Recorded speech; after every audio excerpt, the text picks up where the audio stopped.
Nagy-nagy szeretettel köszöntök minden embertársunkat. Bólt László Sargyú vagyok. Az élet alapvető feltételeiről szeretnék néhány szót mondani.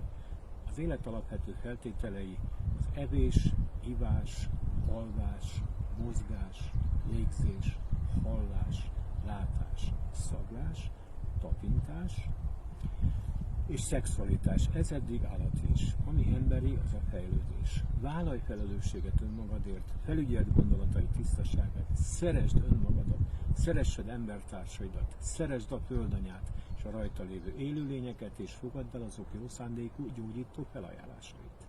Mert minden gondolatot tettere jelvetett mag, amely mikor kikel, elhozza eljövendő életed eseményeit. Meg van a buta ostoba gőg, ami megbontja az egyensúlyt és félelmet hoz létre, és van a tiszta, őszinte, önzetlen szeretet, ami beállítja az egyensúlyt, és viszont szeretetet hoz létre.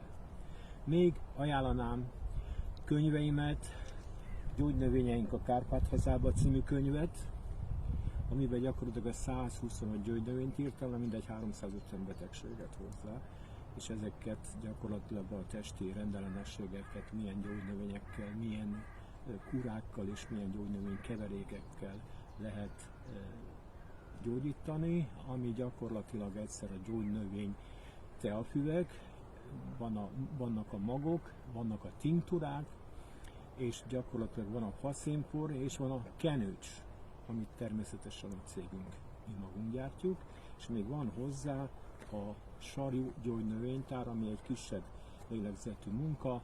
Itt 80 gyógynövényt és 80 betegséget írtam le testünk, lelkünk és szellemiségünk ért.